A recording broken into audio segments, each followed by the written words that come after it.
when you think about how do I sell more? How do I grow my business? There's really three main areas where you want to be skilled. Hi, everybody. My name is Richard. Welcome to A Better Lifestyle. Today's topic is sales, and I have the pleasure to have Kahn with me. I forgot. I always forget to ask before I press the record button if the name is right. Did I get it right? You got it right. Thanks. So I have Kahn with me. So she's a sales expert. I think I could call her that now by now after 20 years, right? Yeah, right around year 19, I think I got my expert status. Yeah. So she'll be talking about sales and all the ins and outs and how to be a great salesperson in this century now. And yeah, so please, and also I forgot to say she's a stand-up comedian, so she might crack up some jokes today. A lot of pressure, Richard. but it's all good. It's all about sales. So maybe we'll talk about comedy another time. All right. So Merritt, give us a brief resume of who you are, and we'll get started. Well, I started my own business when I was 9 years old. I sold greeting cards door to door, and I haven't stopped selling stuff since. So I grew up in a family of sales professionals, real estate, advertising, car sales, home parties, like you name it. My parents, my grandparents, everybody was a sales professional. And so it really was never a question of what was I going to do with my life. It was more of a question of what's Merritt going to sell. And I ended up in radio advertising sales. I became a very young sales manager early in my career and learned a lot, made some mistakes in that role. But then I ended up doing some sales training with a company that I had been a student of their learning. And then I just decided one day that I had had just about enough of the radio business, and the person that I was going to classes with for sales training said, why don't you try your hand at teaching classes and selling sales training? And I thought, that sounds fantastic. And I've been doing that since 1998, and I've never looked back. Wow. You do, so now you do, so do you own, because I know you do trainings, but you own your own company, right? Yeah, so I'm the CEO of SELLect Sales Development. We spell it SELLect, not because we don't know how to spell the word select, but we put our own twist on it. We want to teach you to sell, but we actually don't want you to sell. We want you to get selected.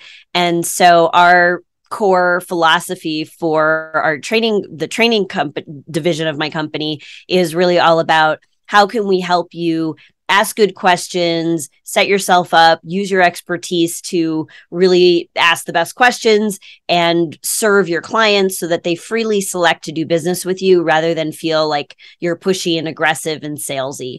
So nobody likes that. Okay. So what are the sales strategies that you guys use? Well, we basically have a framework, and everything that we teach is really nicely tucked into this framework. We call it the Open for Business framework. When I do keynotes for large conferences or sales kickoff meetings for companies, I'm always introducing this framework because when you think about how do I sell more, how do I grow my business, there's really three main areas where you want to be skilled. And those areas are mindset, mechanics, and motion. So I'll break that down a little bit. So mindset is what you think, mechanics is what you say, and motion is what you do. So think about it like, your mindset is the foundation of everything, right? So if you have a strong, supportive mindset, then more is going to be possible for you. The key is how do we, through our questions and the way that we are being with our prospects and clients, how do we encourage them to have a mindset that more is possible for them, and our products and services and solutions are the key to that, to unlocking those new possibilities. And so that's the first thing that you want to start with.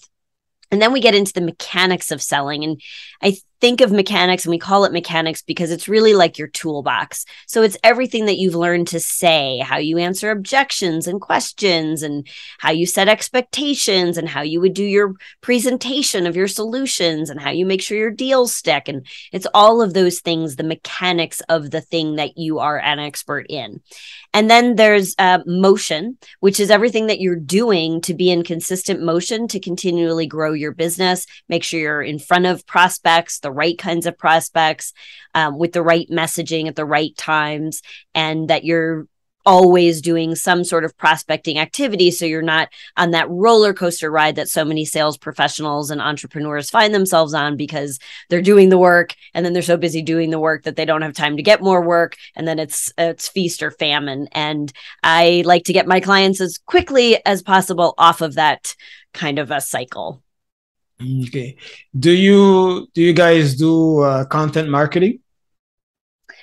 Content marketing, say more about that. You mean like just online stuff? Yeah, online on social media, using social media. Yeah, you wouldn't come to us specifically for that. So we're really more of a sales organization versus a marketing company. And the distinction there is that marketing is everything that happens before you have a conversation with a prospect. And once you're in a conversation, that's when sales begins. So our clients would be more businesses and companies and entrepreneurs that sell something complex, creative. It requires a consultation, or it's a custom solution. So those are really our four primary distinctions for that would have somebody recognize, oh, yeah, that we have conversations about our sales. You can't just click here, buy now. Those are our clients, as opposed to folks that would be putting together a good content marketing strategy and then just letting the marketing bring you the leads. Okay. That's a good thing to do. You want to do that too. But once you get those leads, do you have conversations about them, or do they just click here, buy now? That's Yeah, because I was saying that because I saw the similarity between like being selected and doing content marketing. So it kind of is almost like together, like, well, similar, so that's why I was asking that. So you guys don't use social media at all, like in your... Well, I mean, we certainly do to get the word out about our business, our company, okay. But we wouldn't be the people teaching other people how to do that or helping them execute a marketing plan. Mm-hmm. Where it gets a little bit into that gray area is I've always felt that even though marketing comes first in the sequence, if you think about growing your business in a linear fashion, you would want to do some marketing, get the word out, and then when you get the leads in, now you can worry about the sales process. And I think that when companies do that, they're really at a disadvantage, because what happens is it's expensive to do good marketing. It's expensive to understand and learn what you need to learn to do it well, or hire the right professionals to take that over for you, or hire an employee in your company to handle all of the marketing. And so if you're not ready with your sales messaging and your sales conversations and your strategy and your process for getting a prospect through the sales process, then you are going to waste a lot of very expensive marketing leads. My philosophy has always been learn the sales process first, understand the dynamic that you're taking a prospect through and that whole life cycle of a prospect. Because when you're very clear about what you want your prospects to do and who they are and how you talk to them and how you can choose language that will resonate specifically with the pains and problems that they need solutions for. Once you've got that, and that's all sales messaging, if you can then infuse that into your marketing messages, you will write better content for your content marketing strategy. Your SEO will be better because you'll know the words that are going to resonate with your audience. And that's always a better way to go about it. Start with sales mastery, then apply that to your marketing. Okay. How do you see sales and marketing now nowadays?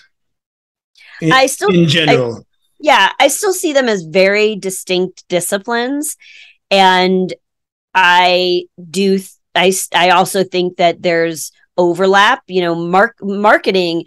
When you talk about an online product or service or delivery, any online offer, your marketing can be can be everything.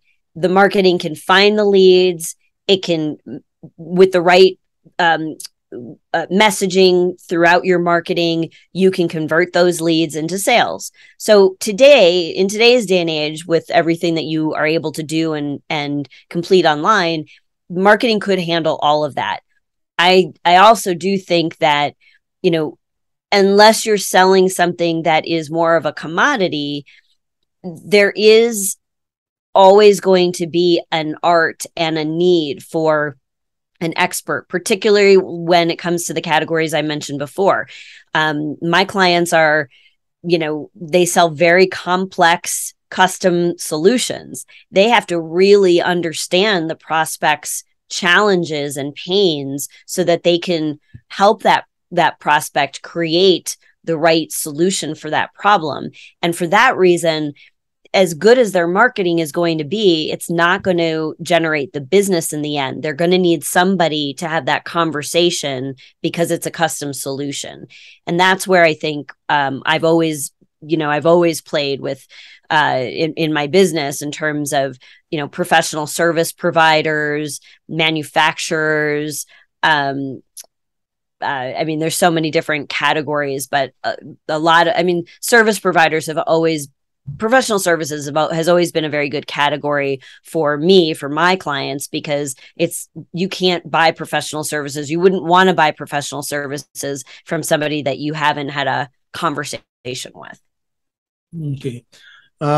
If someone wants to get started in sales, what would you say to them? I think there's some very definite things that you would want to do when you're just either starting out in sales. And I would say that I've given the same advice to people who've been in sales for a very long time, and they hit that point, that either that plateau in their business, or they're just coming off of a summer vacation and it's time to reset. I think there are a few things that you definitely need to have in place to be organized and ready to launch, to grow, and to sell. And that would be, first of all, obviously, you want to get a handle on your goals. And it's not just how much money do you want to make and what's your price point and what's your margin. Those are certainly things you're going to want to understand about your offers. But it's really, what's the lifestyle that you want, right? Because there's always going to be one more dollar, one more prospect, one more phone call you could make, one more email you could send out. And unless you know what enough looks like, you are going to be frustrated before you even begin. And so the first thing that I would recommend is get really clear on what does enough look like for you, and be realistic, be optimistic with your goals, but also balance that with a sense of realism so that you are excited by what you're accomplishing, but then you're still looking for that more, right? What's next? So I would say goals are first, and understanding numbers, but also lifestyle. The other thing I would say is get really clear on who your ideal target market is, because you cannot be the solution for everybody. You cannot be, you do not want to market to everybody who can fog a mirror. You want to be very crystal clear. And that's why I say, I'm not if you sell commodities, if you sell retail, if you sell to the government, if you sell only to the restaurant business, or, I'm not your girl. I'm not going to be the best fit sales consultant for you. I just don't have the experience in those areas. Those are much more commodity businesses, and that's not going to be where I shine. So I'm very clear, and that saves me from wasting marketing dollars trying to attract customers that really aren't going to be the best fit for me. So that's an important thing. So you're not wasting time, energy, or money. I think the other thing too is that you definitely want to get clear on what your quote unquote elevator pitch is. So once you understand who your target audience is and you know what your offers are that are going to best serve them, then how do you say that in a way that piques their interest? So if I were to say to you, yeah, I do sales training, I do classes, I speak at conferences, I love what I do. I've been doing this for years. It's so fun. I meet great people. You're like, that's nice, but what's in it for me, right? But I would never introduce myself like that. Instead, I would say, well, Richard, I do a lot of different things, but when I work with entrepreneurs like yourself, I mean, they're generally super good at what they do. They're just frustrated. It should be a lot easier to get business than it is. I don't know if you're frustrated by that. Anybody ever beat you up for lower pricing, Richard? And now I'm like in a dialogue with you about what I do, but I'm speaking to the emotion. I'm speaking to the problems that you would identify with as an entrepreneur. And that is something that you absolutely 100% want to get really clear on before you go out to the market and announce what you've got to offer. You've got to get clear on how are you positioning that? How are you articulating that in the marketplace? What are the common mistakes you see salespeople do? My favorite one lately, I keep seeing this. Oh, I see this so much. Well, first of all, I think that salespeople generally are selling something that they're really excited about, right? They believe in it. And I think that's important. But the more excited and the more you believe in what you do, the more likely you are to talk ad nauseum about it. And you forget that it's really all about answering their questions and really helping them to discover that they need what you have. So I'd say the biggest mistake that I've seen over the 20 plus years I've been, working with entrepreneurs and companies and sales teams and all of that is that they use their expertise incorrectly. Instead of using their expertise to ask great questions, to dive deep into the pains and problems on the part of the prospect, they push their expertise all over their prospect. And they think that by dazzling them with how amazing and how much they know, that prospect is going to be like, oh my God, they're so smart, I need to work with them. And it's actually doing the opposite in most cases. We're overwhelming people. You're talking past their issue. You've talked for 10 minutes before you've taken a breath, and that's not even the question that they asked. And then their eyes glaze over and they've checked out. So I always like to say, the first step to a closed deal is always an open mind. The very first thing that a salesperson should be focused on is making sure that the person that they're talking to is open to receiving the good ideas that they might share. Nicely said. What does it take to be a successful salesperson? Well, I don't like to use salesperson, but I don't know which word to. We always prefer sales professional. Sales professional. Okay, sales professional. It is. Okay, sales professional. It is. So, what does it take to be a successful sales professional? I think, like many professions, one of the most important things is to really understand yourself. I'd say one of the early pieces of advice I got in my career was learn everything you can about other people. Learn their buying styles and their personality styles. Learn all this stuff about other people. And that was great. And it served me for a little while until I realized that with all of those other people, the one common denominator is that they're in a relationship of some kind with me. And I didn't spend the same time understanding my own wiring.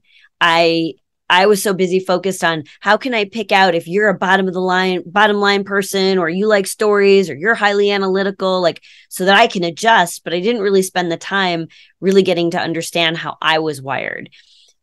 And fortunately, I learned that still early on. But I think today I have a certification in emotional intelligence. And I think that's one of the things that is a differentiator between the way that I work with my clients and the way that other training organizations, and there's plenty of great sales training organizations and consultants out there.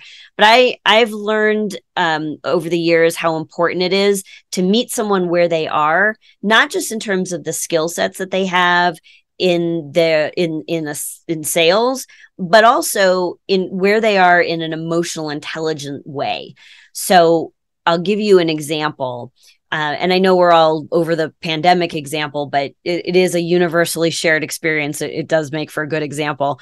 So in the beginning of the pandemic, if you remember, none of us really knew what to do. None of us had been through anything like that before. It's not like you could just, my clients were calling me and they're like, what do I do? Do I make sales calls now? Like, I'm so confused. I'm like, well, let me think back to the last time I was in a global pandemic. Oh, wait, I've never done that before. Like, I'm in the same boat you are. Let's figure this out together. So what I noticed and I observed with my clients was that people were falling into two camps. Some of them were calling their prospects and clients and saying things like, hey, I'm just checking in. I just want to see if everything's okay. It's so hard out there. It's like crazy. If you need anything, I'm here for you. And they were feeling good about themselves for making those calls, but they didn't make any sales. And then I had other people on the other side of the spectrum, and they were like, well, I still have my quota. I still have, my sales initiatives. They still need this stuff. So I'm just going to call and say, like, pandemic be damned. Like, do you still need these things? Like, can I ship 10 of them to you?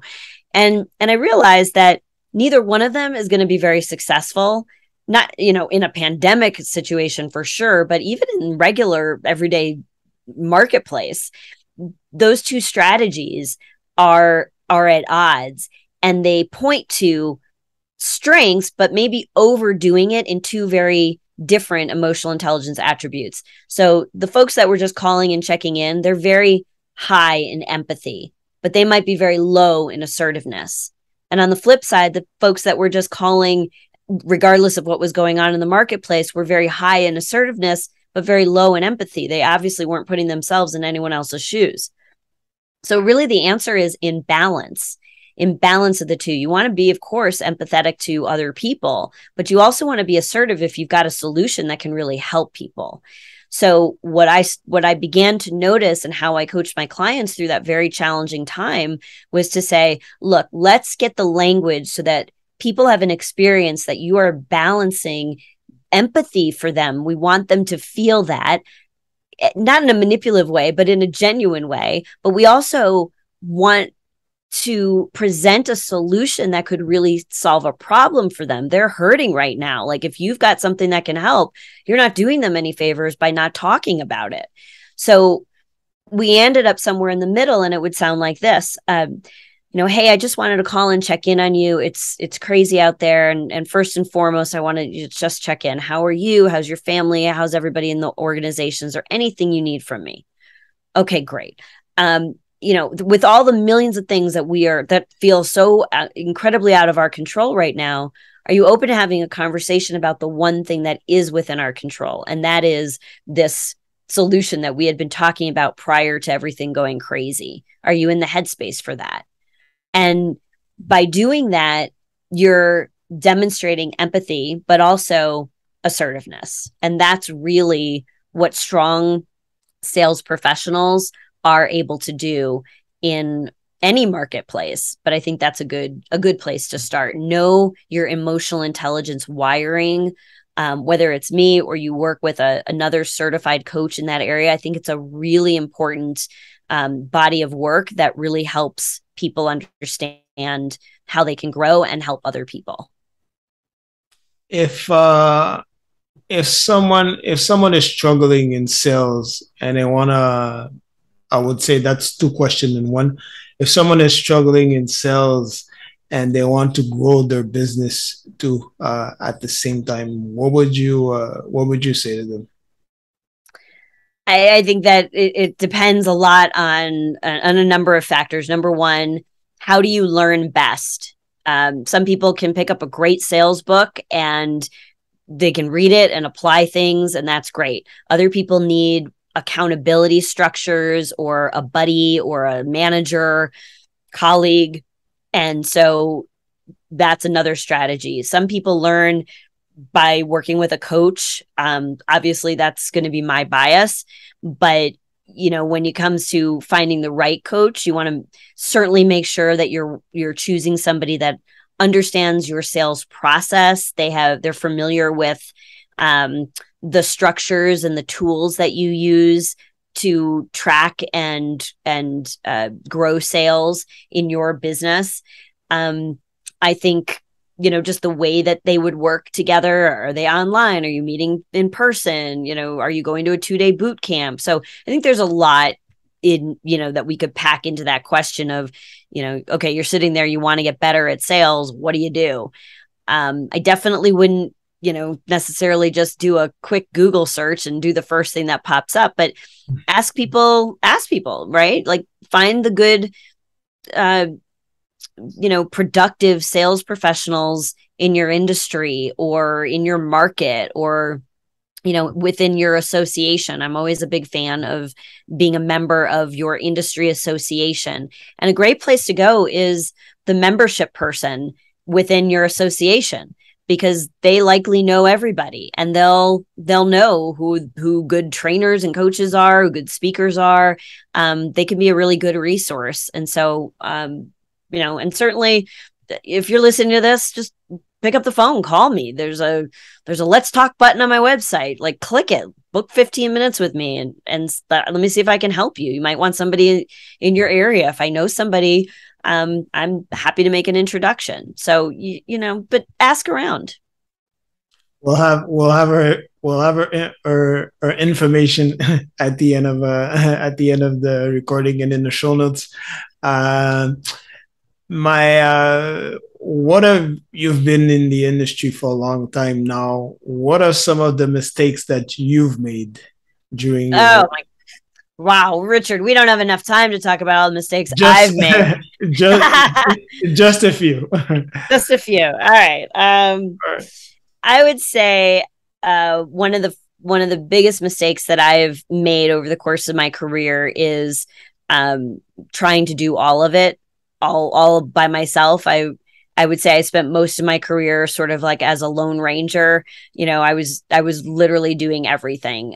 Speaking at the event, organizing events. They're just everything. And I think there came a time in my business when I realized that I had reached maximum capacity based on the amount of time I wanted to be working and the effort I was willing and able to put in. And so working with a team now has been infinitely better for me. There's additional coaches in our training division of the business.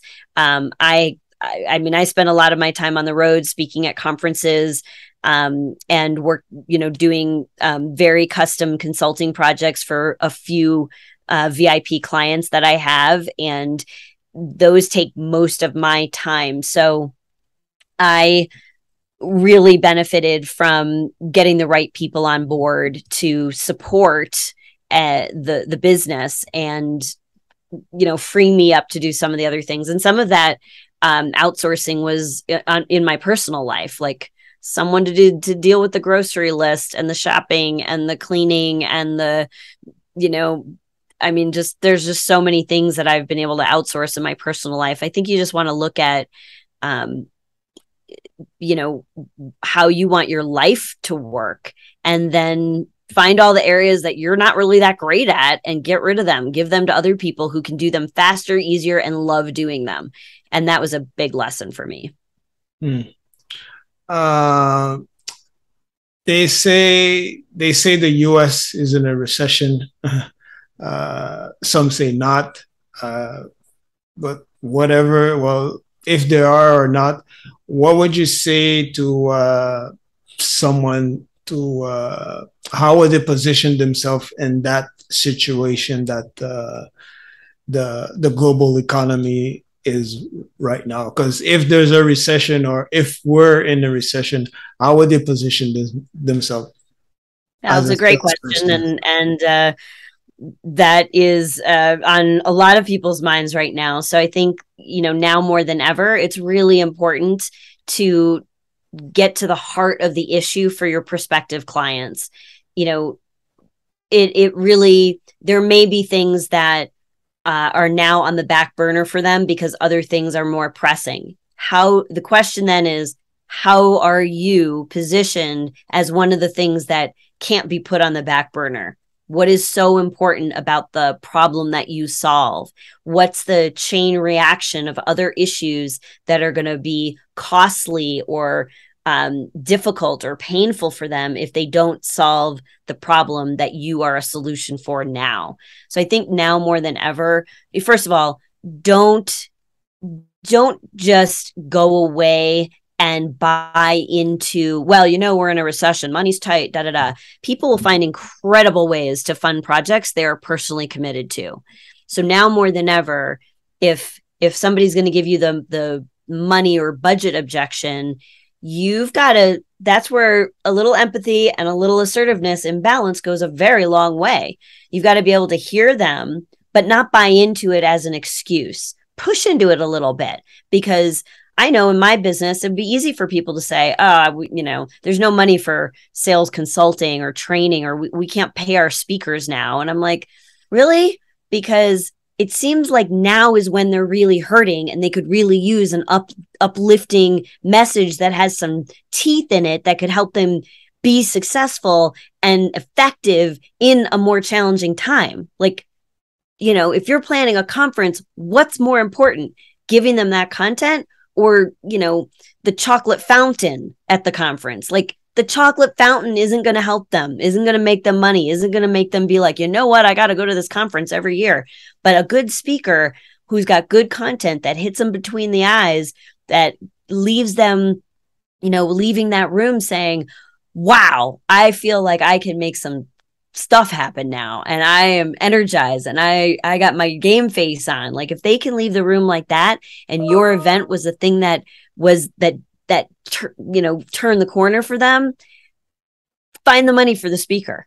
Like, and I realize I said that, like, I'm answering your question with what would be in my head and my mindset. It's certainly not the language I would use out there in the world. I'm not going to tell somebody what I just said, but I want that mindset so congruent for me that it gives me the right language when I am with a prospect.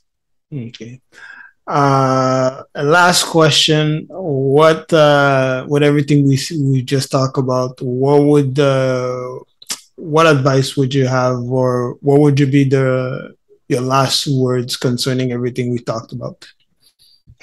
I think, the most important thing that a sales professional can do is to not jump so quickly to that sales conversation before really understanding that somebody's bringing an open mind to that conversation. So, I share this all the time with my audiences when I'm doing a keynote at an event, and really the four most transformative words you could say, whether you're trying to get more people to follow your lead, or you're wanting to strengthen a relationship, or you want to sell something. First, you have to make sure that you are open to new possibilities. And then the second thing you want to do is make sure that whoever else you are talking to is open to hearing the new possibilities that they can create in their own minds. And so really the four most important words that transform every communication are simply, are you open to?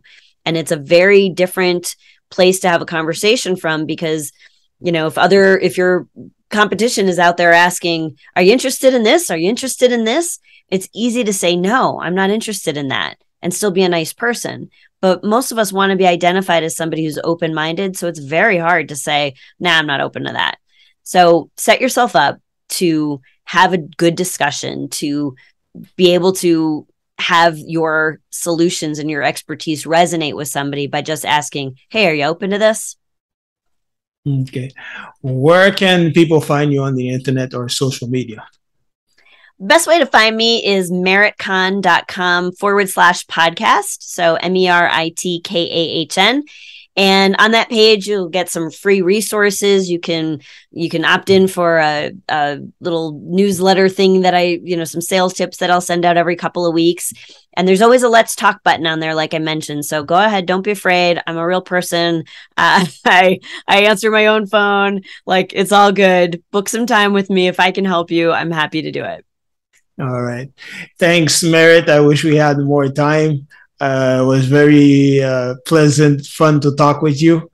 Thank you for accepting my invitation. Um, Thank you, everybody, for listening to this podcast. Welcome to A Better Lifestyle. I hope you guys found some value in that episode. I know I did. So I hope you enjoyed it. And thank you once again for listening and watching. And we'll see you on the next episode, everybody. Thanks, Merit, for being here. Thanks so much. No problem.